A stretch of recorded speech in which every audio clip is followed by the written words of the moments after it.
What is translation in science, and why are bioinformaticians really important in that process?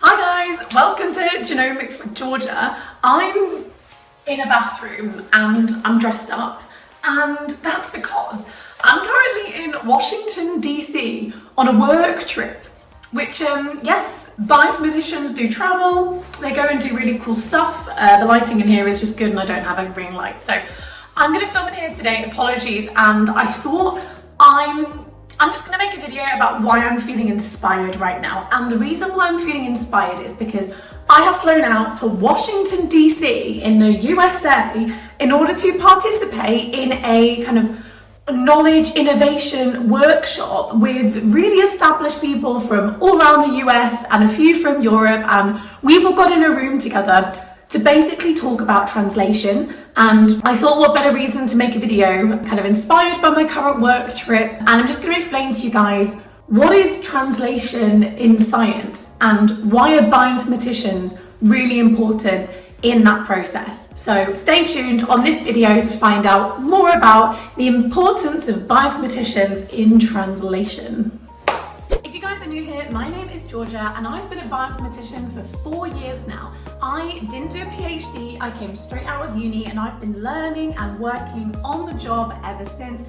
I love what I do, I love this career so much, and I share on this channel all about the wonderful world of bioinformatics.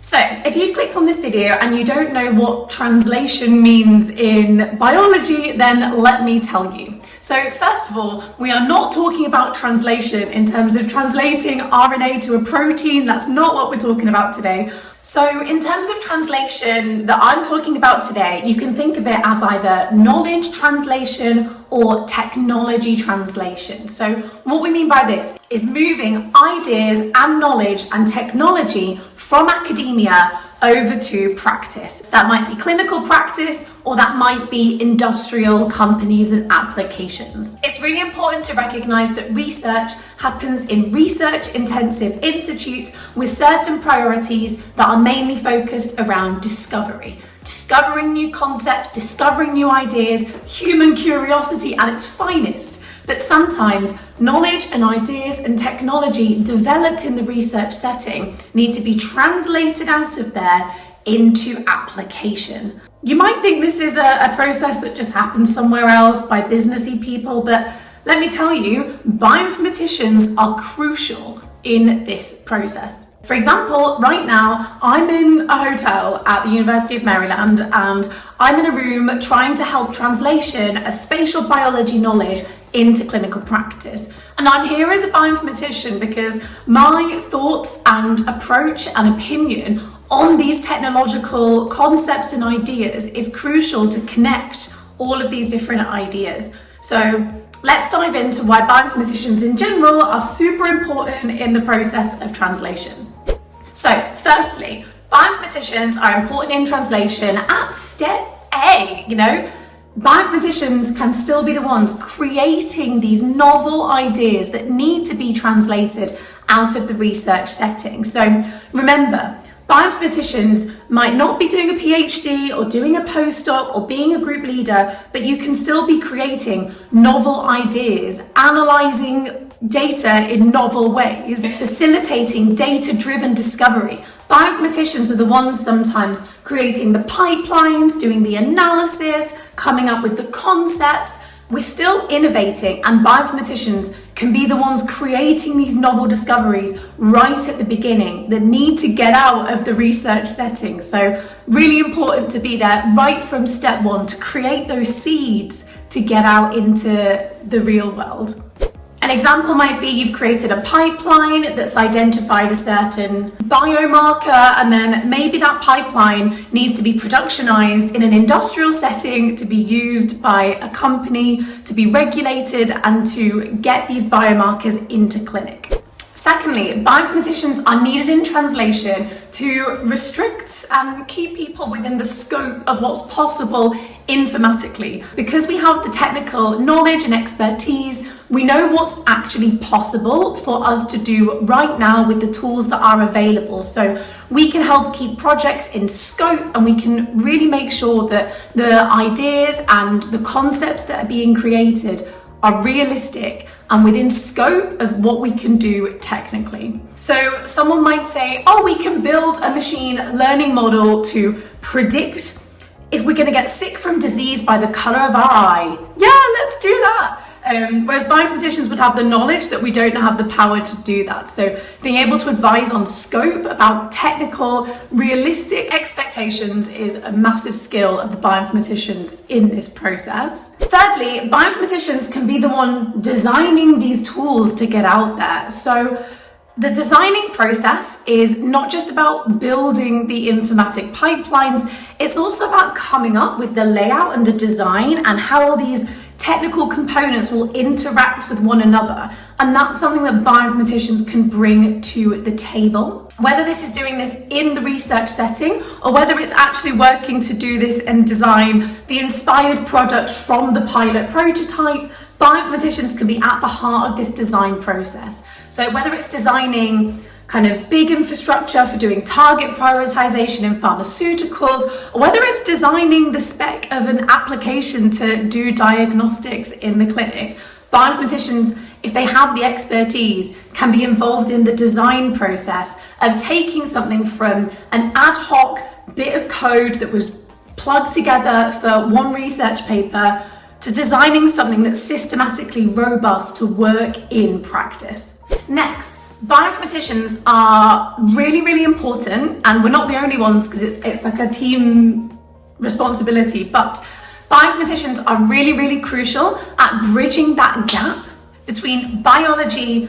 and computational experts. So yes, we might do the coding, but most bioinformaticians will not identify as a software engineer. Maybe they do, but most of us definitely identify as a bioinformatician because our expertise is in the biology and the informatics, in the culmination of those two worlds. So when you're thinking about translation, you need to have proper software engineers to build the infrastructure to support whatever knowledge or tech you're trying to transfer out of research.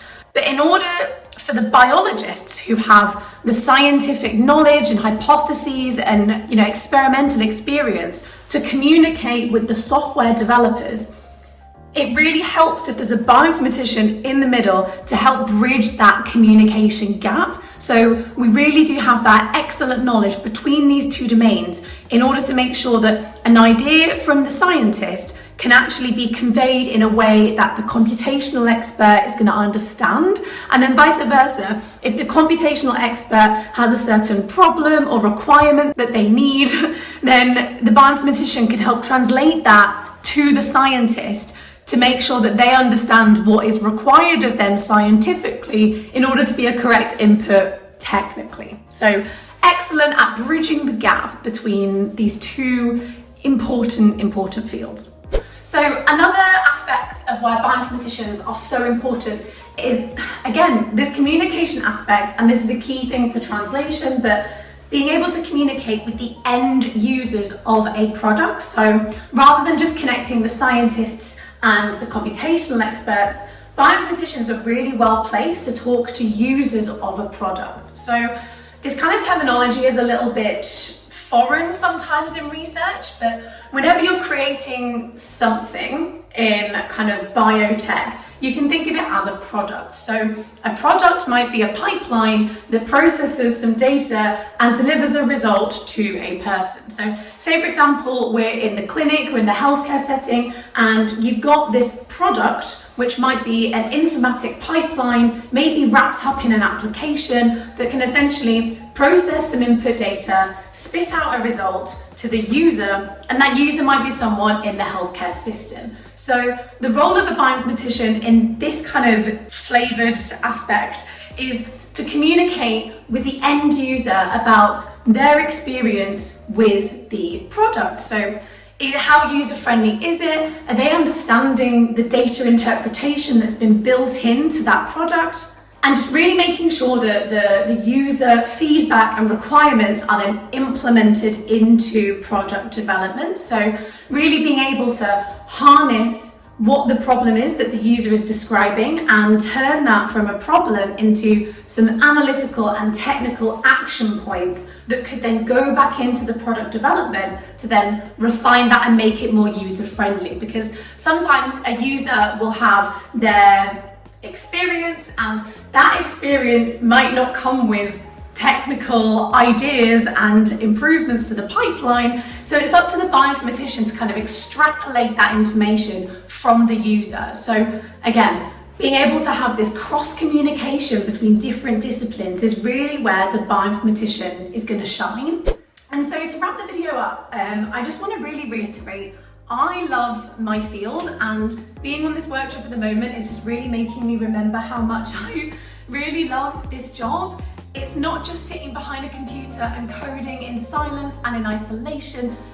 This field is just the heart of collaboration. It's bridging different specialities.